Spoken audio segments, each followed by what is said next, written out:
So, Secret Garden, there have been several adaptations of the 1911 book. Obviously there's a silent version with Lila Lee. There's the Agnieszka Holland, which I really like from the 90s. This is a new version, which is in cinemas and on Sky Cinema, and is written by the busiest man in show business, Jack Thorne. I mean, how Again. seriously, how does he find the time to do all this writing? We were doing Kermode and Mayer's Home Entertainment Service, incidentally, still not on iPlayer.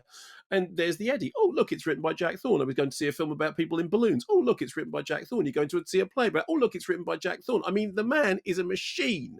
So here, Dixie Eggerix is the recently orphaned Mary, sent from India to live in England with her widowed uncle Archibald, whose son Colin has long been kept hidden and bedridden. But they start to forge a friendship. Here's a clip. Colin, there's a good friend I'd like you to meet. Hold it out, he'll come. He's here. The dog. Just hold it out. He wants to say hello. I can see.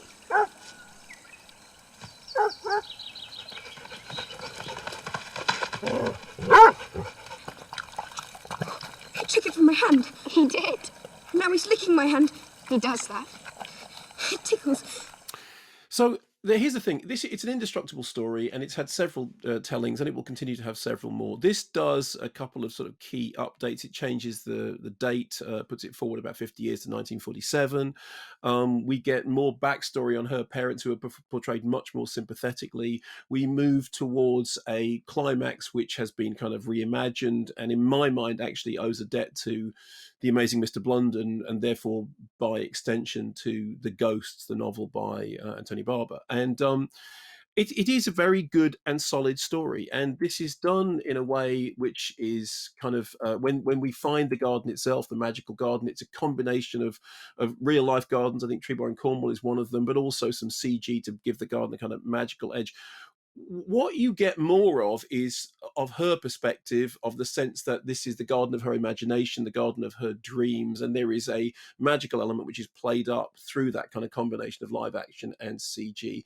What you lose is the central theme that is in the novel, which is that it's toiling in the garden, it's working in the garden that makes the garden have its restorative power. Interestingly, because of everything that's going on at the moment, if people are lucky enough to have gardens, I think many people have discovered gardening as a restorative act, and that isn't something that you have.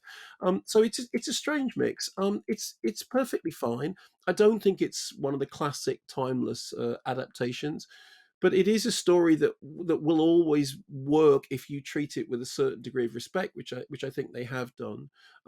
So it's not great, but it's not bad. It's a perfectly workable adaptation of something which I've seen adapted better, but I still think, it's Secret Garden. It's hard to get it completely wrong. This gets some things right, some things. It's fine.